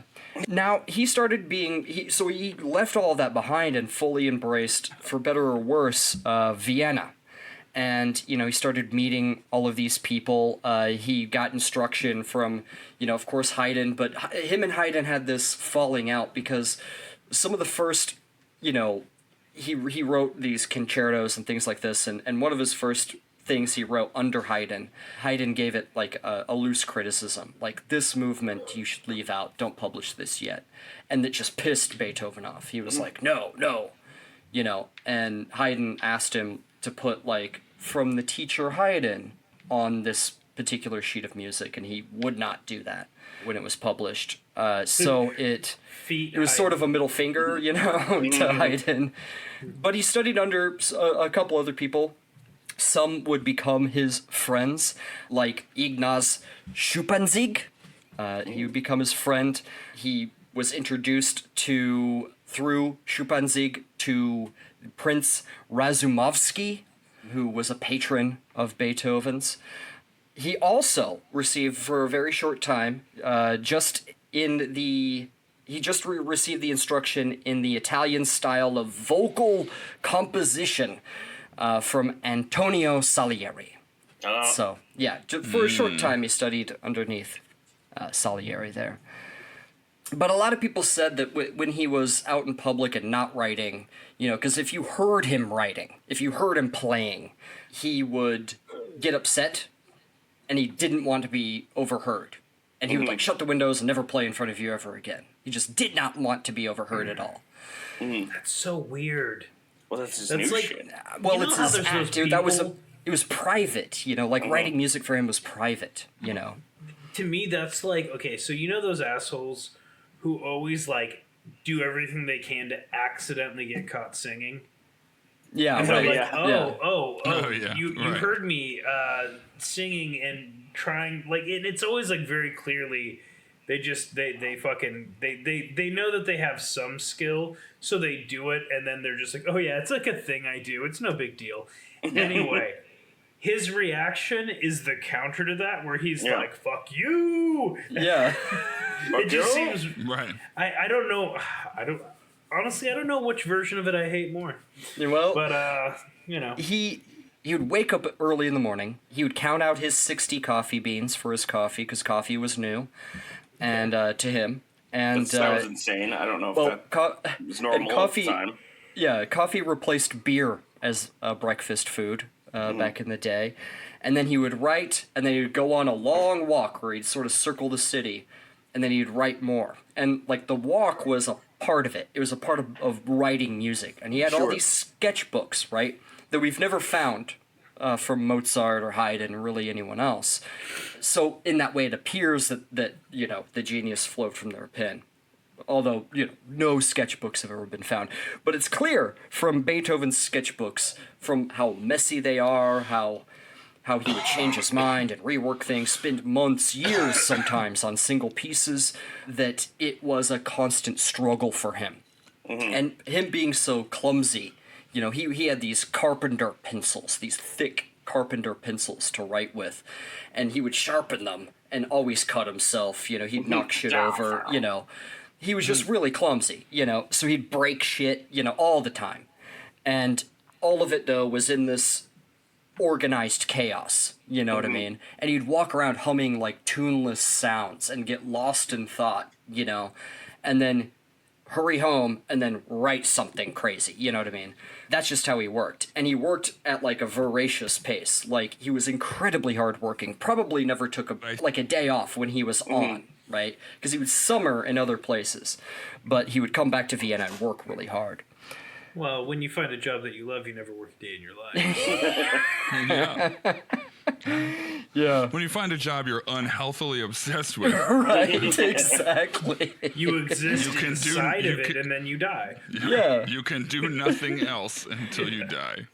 Yeah.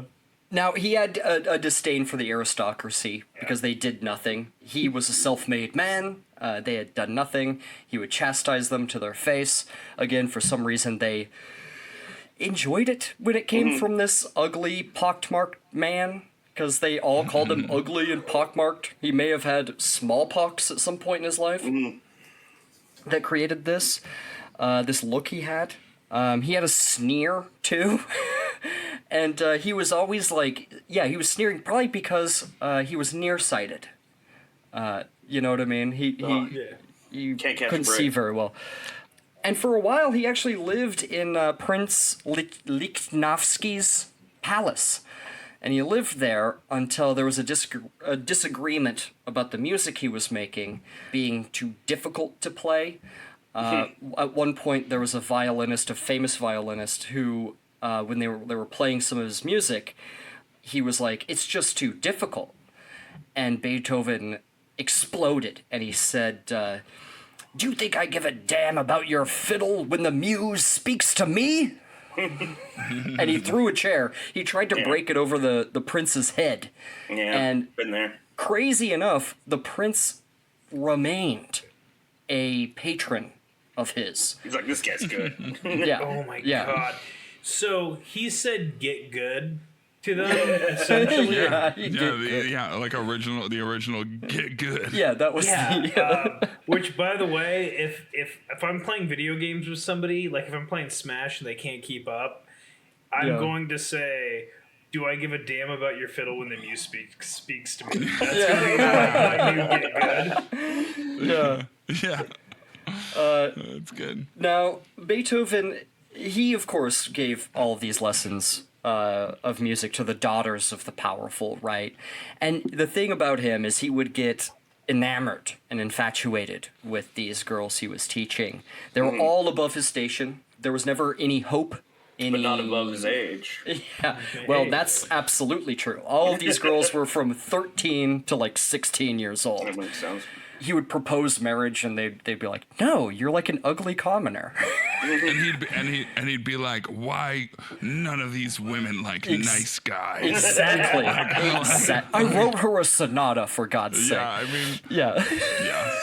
I have. I mean, Jerry mentioned it earlier. I have kind of always, whenever you talk about whenever anyone talks about Beethoven's love life, you kind of get like OG incel vibes from him, like for real. Like he had a fedora. He'd meet these 13-year-old girls and be like, "Oh, would you like to learn piano, milady?" Yeah. And then like, and then they'd shut him down. He'd be like, "Oh, whatever, you're a bitch." Anyway.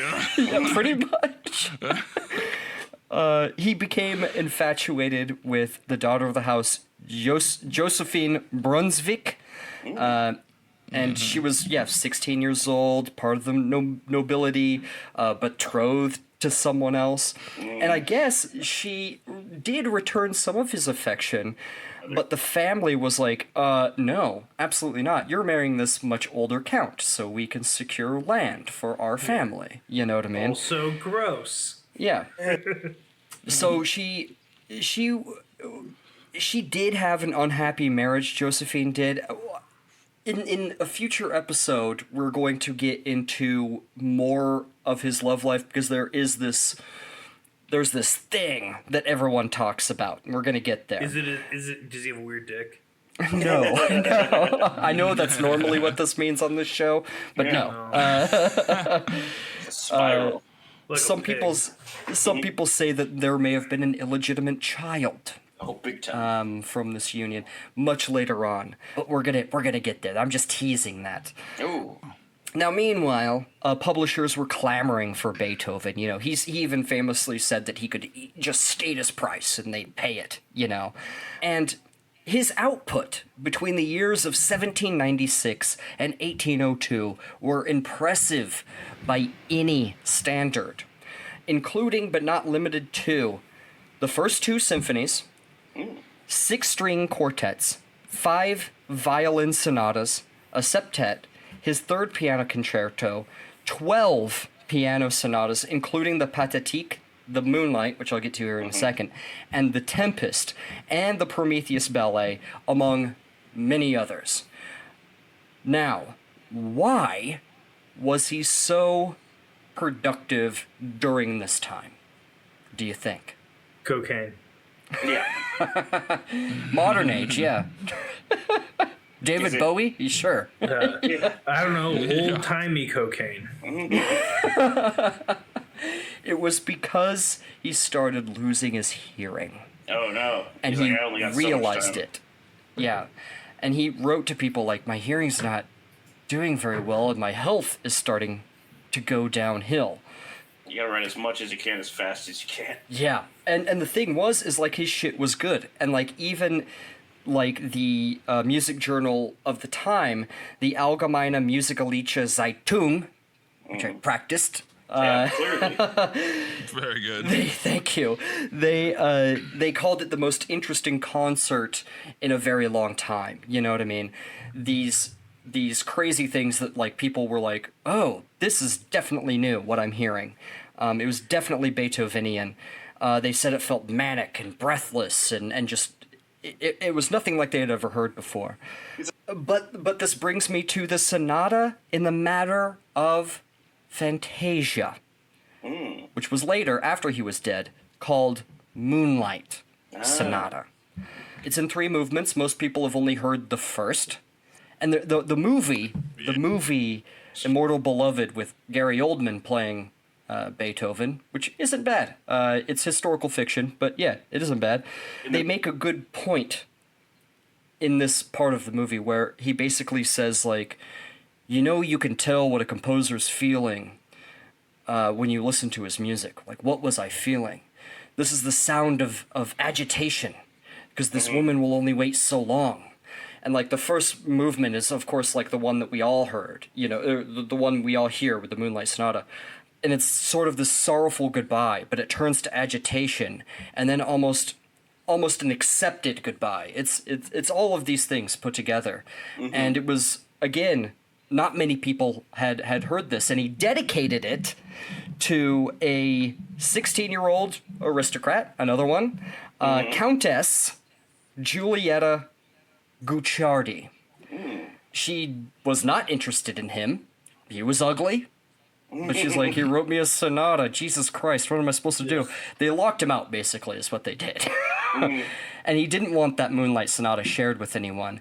And it was played a lot during his time because a lot of people liked it. And he even, like, told his friends, surely I've written better things than this. Don't you hate it when the best thing, well, not the best thing, but a thing that you'll be known for is a song you wrote for an underage girl? Yeah. Well, and You're like, stop playing it, guys. They're like, it's really good. And he's like, I know, I wrote it for her 14th birthday. it's one of the few pieces of music where I remember where I was the first time I heard it. I don't know if it's that way for you, but yeah, I would have been too young, I think. I was in elementary school music class when first time I heard that. I just remember that. I don't know why. And I would argue, and I wish I knew how to play it. Honestly, I don't. But like, I would argue that I think most people have also heard the third movement, but they don't realize that's what it's from. Maybe like, so. I think most people, if they heard the third movement and you were like, "Yeah, this is the third movement," Right. Yeah, that makes sense. It's Maybe also so. quite ubiquitous. Maybe so. I hear it all the time in movies and stuff. People love to use it. Yeah. Now, his poor health was declining in this time, and the reason for this burst of energy, this he was very productive, was this failing health. A lot of people say it was Crohn's disease, maybe. A lot of, he had typhoid fever at some point, and people say maybe that affected his hearing, because typhoid fever can sometimes do that. Some people say that the loss of hearing and the humming and buzzing that he heard early on, in his late 20s, that it could have come from the calcification of the small bones in your ear.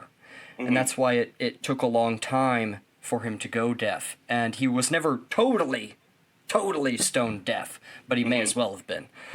He also liked to drink some cheap-ass wine, and a lot of it. And the cheap-ass wine of the day had lead in it. Oh, no. And all this stuff could have come from lead poisoning, right? So there's also that. And the fact that he also, when he was closer to death, which we'll talk about later, he had cirrhosis, right? So he definitely drank a lot, right? Of the liver? Yeah. Probably from drinking all that lead. Now, he was embarrassed to admit that he was going deaf. He moved to a town called Heiligenstadt for a summer to take cures. And the cures of the time, of course, they knew nothing about any of this stuff. So they would give him baths. They'd give him enemas. They took a type of tree bark and they put it underneath his skin. They would give him milk injections. Yep. None of it did anything. Probably made all of it worse. And yeah, they'd give him lead injections. You're not getting enough lead in your diet. Yeah. Yeah, it turns out. Yell into his ears to fix his hearing and give him more lead injections. We need more. We need less. They'd should play have moved to loud. They'd play loud drums in his ears, really close.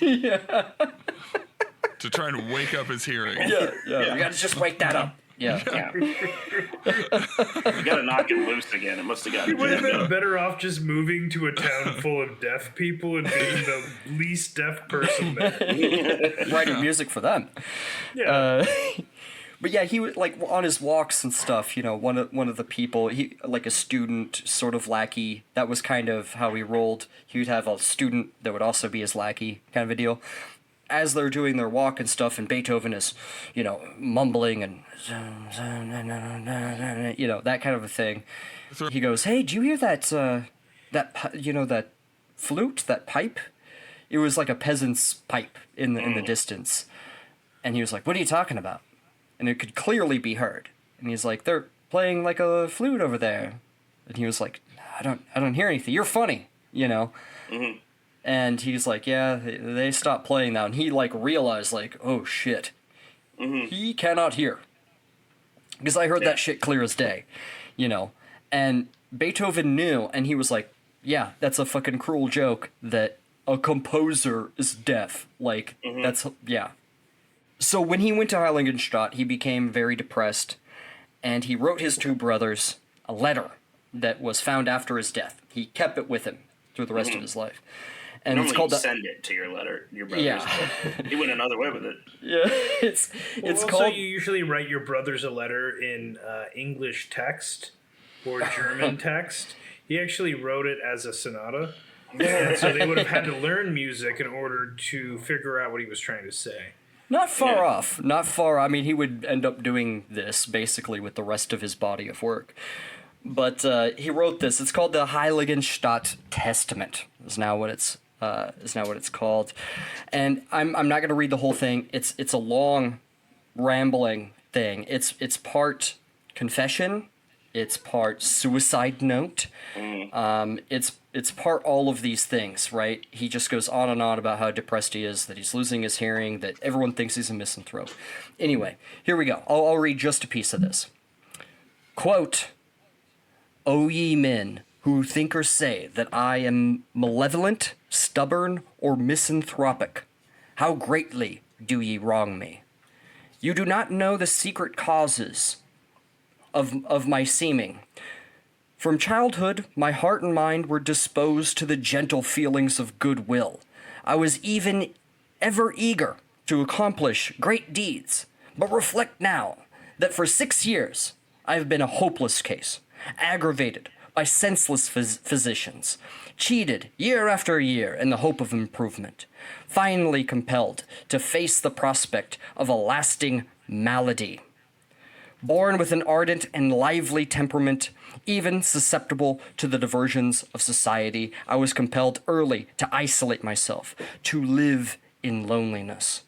When I at times tried to forget all this, how harshly was I repulsed by the doubly sad experience of my bad hearing. And yet it was impossible for me to say to men to speak louder, to shout, for I am deaf. How could I possibly admit such an infirmity in the one sense which should have been more perfect in me than in others, a sense which I once possessed in the highest perfection, a perfection such as few surely in my profession enjoy or have enjoyed. Oh, I cannot do it. Therefore, forgive me when you see me draw back, when I would gladly mingle with you. My misfortune is doubly painful, because it must lead to my being misunderstood. Then he goes on, he's basically going to say, like, I thought about killing myself, but the only thing that saved me was art. And every time he gets to his brother Johann's name, he leaves it blank. And people say that he did that not because he totally hated his brother, but because he couldn't bear to write his father's name. Couldn't remember what it was. Oh, I was going to say it's because he loves Mad Libs. It's like, I gotta... But only on proper nouns. Put a proper noun in, yeah. Just gotta look it up. Fuck. I will say it feels very Doctor Strange to me. Yeah. It feels very, I'm off to Kamar-Taj. Yeah. In a lot of ways, yeah. He's basically just being like, I have to live in seclusion, you know. It's way Phantom of the Opera in a lot of ways. Oh, yeah. It's very dramatic. Much like a surgeon losing his hands, you know. Exactly. It is. So, in the next one, Beethoven learns magic. Exactly. Yes. Well, from here on, Beethoven starts working extremely hard, as if a clock is ticking, as if it's either art or death. Well, really, it's as if a clock is vibrating because you can't really hear the ticking anymore. Yeah. Well, that is where we will leave you, dear listener, until next time for Beethoven Part 2. Well, that was okay. So I feel like we're off to such a great start on this. I can't wait to see where all of this goes. If the folks listening at home wanna say something or give us a boost, where should they go, Jerry? You can follow us on all the social medias, your Twitter, your Facebook, or you can join our Discord for as little as $1 a month, and you can chat with us there. It's a good time, it's fun, and you can help keep this show free and on the air for everyone, right? Heck yeah. Yeah, And I'm glad and that really you help to pay brought- for our books and stuff. Sorry about that. No, go ahead. I'm really glad that you brought up the Discord and the Patreon. As folks at home know, $1 gets you on the Discord, $5 gets you a shout out, and $10 gets you bonus content. But now we're doing a new thing. New episodes of the Patreon only podcast. HistoryBoiz presents the Tyler Armentrout Project featuring Christopher Wheaton. That's me. Will be available for the first month that they're out at the $5 level, and then move into a $10 archive with everything else that we've done. So if you're at the $10 level, you can listen to it at any time. But if you're at the $5 level, you can hear it for a specific amount of time when it first comes out. And then it You get it goes for into 30 the days. If you have the 10, Okay. you have the access to everything, too. Okay. So, Yeah. Cool. So, and we're going to be Old trying stuff. that out. Well, Chris, what were you going to say? just saying you have access to, all the stuff we've done so far, and that will be continued to the case, All right. It's the Vault. You can The listen vault. to it You'll have on access to the vault. The vault. Disney vault. Yeah. But don't call it it's not. There's no No. Disney I'll content bleep in that. there. No, we didn't. Unless We we've didn't had- name. We didn't name it after a Nazi sympathizer. Maybe not him, but a different one. Yeah, Charles We named Lindbergh. it Anti-Semite entrepreneur. We named it the H.P. Lovecraft Vault. Yeah, right. Okay. We can't do that one either. Okay. Okay, hold Who on. else is good? The Orson Scott Card Vault of Mystery. Okay. Still bad. J.K. Rowling's. Fuck! Modern day twist on that, but I like it. Yeah. Very good. Just like moving down history and Yeah. Anyway. All right. So All right, everybody, that was it. Thank you so much for listening. We are the History Boys. As always, I am Christopher Wheaton, and I am still a history boy. Nice. Tyler Armentrout here, still ready, still primed for the mission of whatever. I can't remember what I did at the beginning, and I was trying to kind of do a wraparound. Anyway, It's like 2 thanks hours so ago. much, Who folks. fucking knows? 2 hours ago, that could have been a million years ago by now. Yeah. Anyway, Yeah. thanks everyone. See you next time. And I am Jerry Nash, your humble history boy. As always, thank you so much for listening. And thank you, Mr. Aaron Weed, for being on this episode. I hope you had as much fun as I did. Yeah, of course, this was a lot of fun, and glad that my lack of preparation didn't completely leave me the fact that looking you like knew an anything idiot. whatsoever. Yeah. It was pretty impressive. Yeah, hopefully I can come back. This is a lot of fun, Yeah, guys. man. If anyone wants to keep up with any of my current music hijinks, Instagram is really the place to do it. You can follow me at CyberTigerMusic for my upcoming albums and whatnot. Nice. But hopefully I can come back and talk more about this stuff Absolutely. while Zach is off being a globe-trotting Sound boy. Secret Instead agent. of a sound history boy. Kicking it with Yeah, Gary so- Newman and the gang. Right, I know. I tried to get him to bring me with him to open for Gary Newman on his tour. Yeah, nice. He wasn't biting. He doesn't quite have that kind of pull yet, I don't think. He It's like, doesn't really Gary's not really trying to expand right now. He's like, Gary doesn't really know my name. So Hey, I saw a kidding. picture of them in a pool together, so. No, I know. I'm just kidding. I know you Zach. are. I know But you Zach, are. when you It's hear not just this, the I two know. of them, though. Yeah, it's not just the two of them. In fact, I think they're the furthest apart in the picture. Whatever it was, it's just the two hot of them tub. on tour together. That's just the two of them. We did make a joke, I think, last episode about the two of them are just driving together. Yeah. In his car. Yeah. But it's like it's like a harder accord or something. Anyway, let's see. Mr. Aaron, do you want to take us out with Zach's catchphrase? Excellent. Love you. Bye.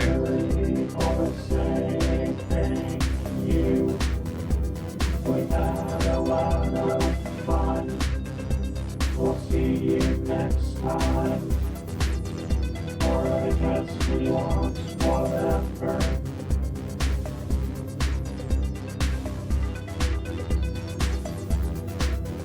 Whatever.